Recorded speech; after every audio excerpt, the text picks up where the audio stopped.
UFC 313, Pereira versus Ankalaev, full card predictions. The script is back. Technical difficulties are dealt with. Let's get to these predictions. As always, we start with the early prelims, ending with the main event. Boys, we're starting off with the best fight on the card easily. The Jordan Santos versus Ozzy Diaz. Let's get straight into it. And I think I'm just going to make this quick and easy. I'm going Ozzy Diaz. Both these guys are like okay. They're not like crazy fighters. They're not like, oh my gosh, dude, these guys are insane, you know. Ozzy Diaz, he's okay everywhere. Former champ in another division, in another organization. The Jordan Santos, he has the better grappling, but he's not all that. Should be a sloppy fight, just being honest. And the pick I do have in this fight, I mean, I'm going Ozzy, you know? And that's solely because he is the dog. I don't think the Jordan should be a minus 175. I think he's a minus 200 at this point. I don't know about those odds, boys. So I'm just going to go Ozzy Diaz as the underdog. Myron Santos versus Francis Marshall. If you don't know who this guy is, Myron Santos, he had the craziest KO against Con Ofley. And it was bad. It was really bad. It was embarrassing. He sat Con Ofley down. It was one of the nastiest KOs I've seen live. Yeah, it was crazy. But anyway, getting to this fight, Francis Marshall will be his toughest test. Francis Marshall's decent, nothing crazy. And I'm going to favor Myron Santos here. His striking's just super clean, super techno. He mixes it up. He mixes it up on the feet. Very, very clean striking, boys. Very clean. He's so creative. Throws Superman punches. Hit you with a pop, pop, pop. You know what I'm saying? And then move out the way. Just very clean, man. He's so creative on the feet. And, yeah, I'm going Myron just because, you know, I just feel like he's the more crisp striker. I think you have the takedown defense to stop some of Marshall's entries, but Marshall will be his toughest fight. But I believe in Santos to be able to get this one done, boys. Moving on up the card, we have Alex Morono versus Carlos Leal. Alex Morono, nothing crazy. I don't know who he fought. I seen him fight on the on a fight night on the Apex, one of these main events, whatever. I seen him fight though, and he wasn't that bad. I'm not gonna lie, boys. He wasn't that bad. He was a solid fighter. But I don't think he's all that, if I'm being honest. Just being honest, I don't think he's all that, and I think Carlos Leal will be able to get this one done, just because we seen Carlos Leal pretty much beat Renat Fakhrinov. I probably butchered that last name, but he exposed Renat. Renat was on a little bit of a win streak, man. Renat was on a little bit of a win streak. And kind of snapped that, but they gave the robbery decision win to Renat.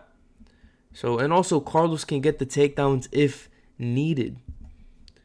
So I'm going Carlos Leal. Also, Alex Moreno's, he has 3 losses in his last 5 fights. Hasn't really looked that impressive.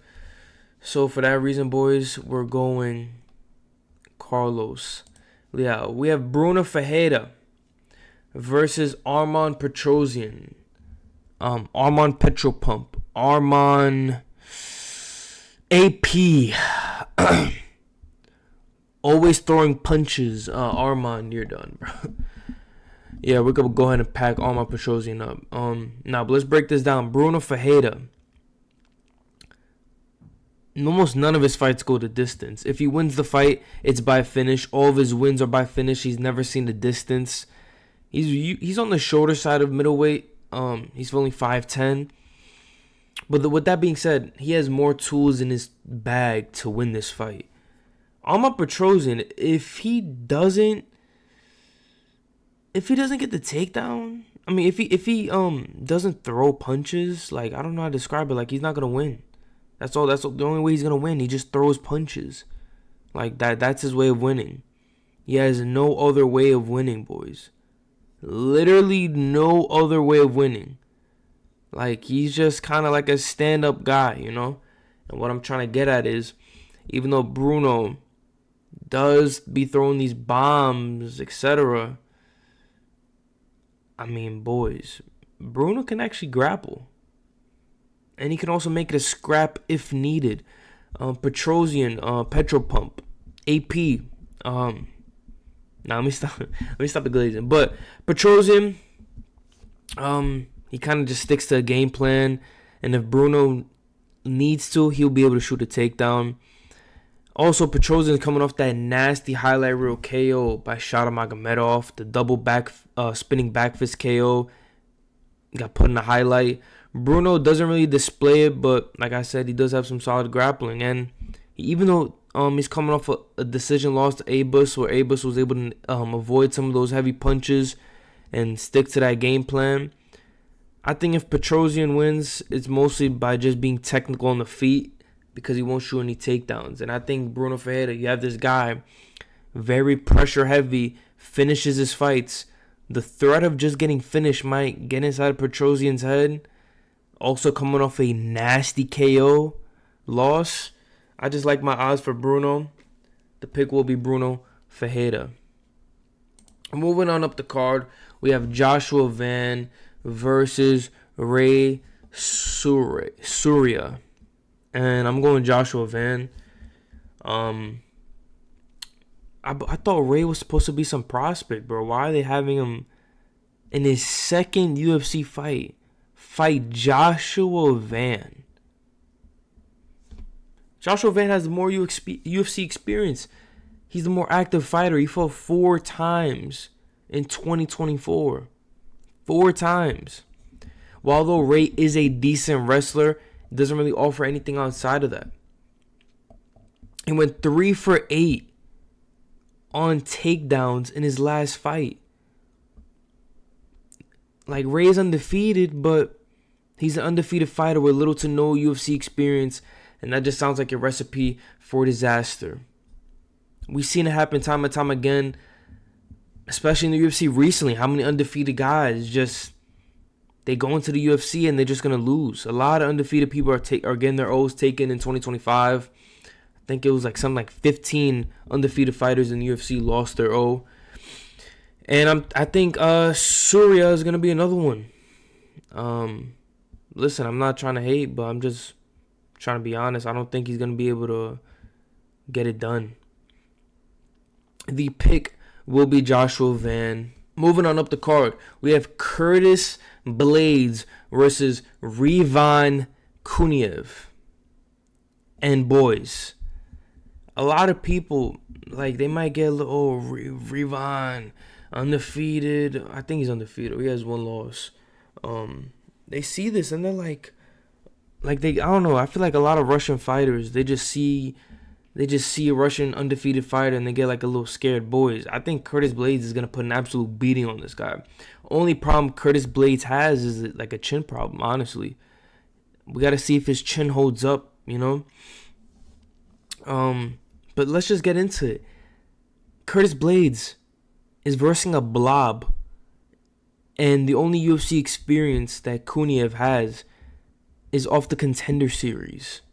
He has no UFC experience, and he's making his debut against a monster in Curtis Blades. Curtis Blades' only 4 losses in the UFC are Tom Aspinall, Francis Ngannou,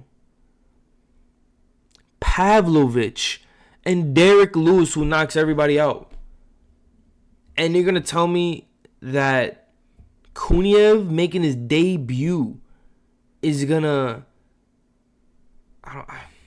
beat Curtis Blades? Am I missing something? Like, what are we talking about? Anyway, boys, I think Curtis Blades is actually going to get a finish. Although Curtis Blades, he's not the wrestler that he once was. He's not really shooting takedowns anymore. You could even say he's kind of on a little downfall. Listen, bro, he's still really good. He's a really good fighter. I think he's one of actually the safer bets on this card. Because a lot of these other fights, kind of 50-50. Like the Bruno Ferreira versus Petrosian. Petrosian comes out a little more technical, then who knows? You know, if Bruno Ferreira gets the early knockout, who knows? But boys, I believe in Curtis Blades to get this one done. And I think he's actually one of the safer bets on this card. Now moving up the card, we have King Green, formerly known as Bobby Green. I'm still going to call him Bobby. I think everybody's still going to call him Bobby. Versus Mauricio Ruffi. If you guys don't know Mauricio Ruffi, he is from the gym Fighting Nerds. All those guys are undefeated in the UFC. Although they don't really talk about the girls have been losing in the UFC.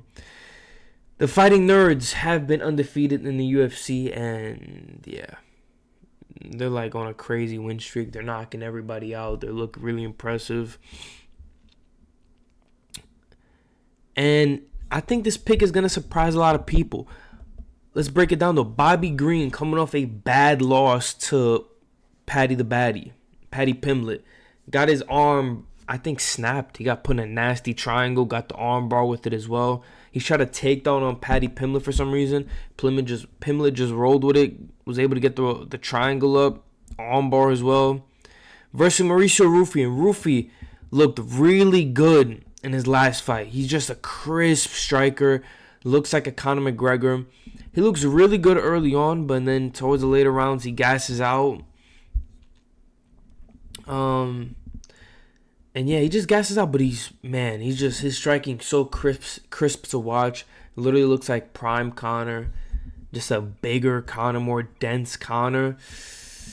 And this is what I don't like about Mauricio Ruffi. The pick will be Mauricio Ruffi, but I don't like how flashy he gets when he's winning. I think he tried to hit Lion something, whatever that guy's name is, with a wheel kick. And then when he tried to go for the wheel kick, like he put himself in a bad position. But then again, the counters he was hitting that guy with, I think the guy's nickname was Goku. The counters he was hitting him with, it's like, bro, that's going to knock almost anybody out. It's going to knock anybody out. But, you know what I mean? Like, the guy had a good chin on him.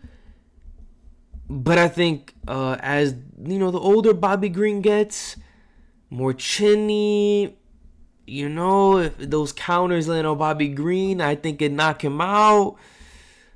Also, is Bobby Green even 100%? I mean, I'm guessing he's 100% because, you know, he likes to be really active. He took a little time off.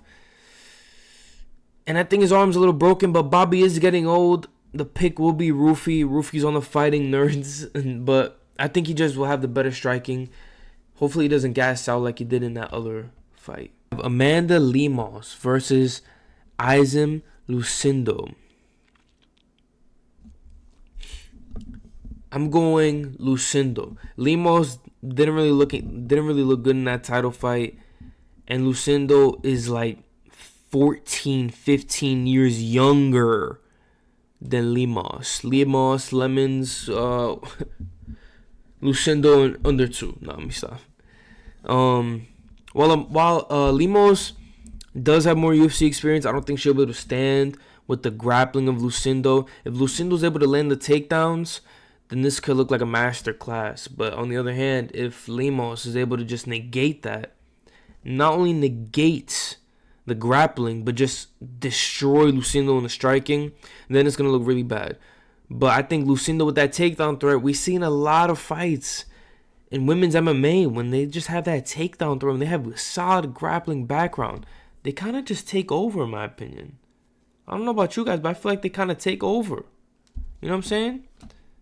I don't know. Maybe I'm bugging, but I feel like the women's fights, they just like kind of dictate where the pace goes when they know how to grapple a little bit. Let me know what you guys think about that, but I think Lucindo will be able to get this one done. But yeah, we just seen the grappling. We seen an Aylin Perez versus Cal Rosa literally just getting the takedowns with ease. We seen it with Kayla Harrison's fights, etc. Boys, give me Lucindo. I see this going the distance as well. Moving on up the card, we have Jalen Turner versus Ignacio Bahamondes. This is a tricky fight to break down. Jalen Turner, coming off that loss to Moicano, where he literally knocked out Moicano, turns around, throws his hands up like he won, and Moicano rises up from the dead, shoots a takedown, and literally ground and pounds Turner for a TKO. Insane comeback victory versus Ignacio Bahamondes. Bahamondes is coming off 2 consecutive first round KOs. And he did fight on the Sphere card. And for those who don't know, Bahamondes does have Bilal in his corner. Let's just keep that in mind. He's also only seen the decision 3 times. These guys are probably the tallest in the lightweight division. My apologies, lightweight division. Both of them are 6'3". Both have similar reach. And at first I wanted to go Turner. Turner does have the better resume in terms of name value. He's fought the better comp. He also can shoot a submission. Shoot a takedown if he needs to. Bahamondes kind of likes to keep the game standing. But boys, I'm going Bahamondes. Bahamondes just, I feel like these guys are coming off two different points in their career. Turner, like, really good striker. I mean, he's really good actually. But I just feel like Bahamondes has more of that dog in him. We've seen Turner just quit from time to time. He just quits on himself. I don't know how to describe it. And if I want to pick somebody to get it done at dead even odds, I'm going Bahamondes. I feel like he just has that dog in him. He has Bilal in his corner. And his fights usually get finished. So he's also the more active fighter. And Jalen Turner only fought 1 time in 2024, and that was against Moicano. Boys, I'm going Bahamondes to get this one done. Probably by maybe a finish. Now, moving on up the card to the co-main event. Justin Gaethje versus Rafael Fiziev. Justin Gaethje coming off that really bad KO. Hall of Fame worthy KO by Max Holloway. Last second knocked out Justin Gaethje versus Rafael Fiziev, who actually is coming off an injury. He actually messed up his leg to Gamrot.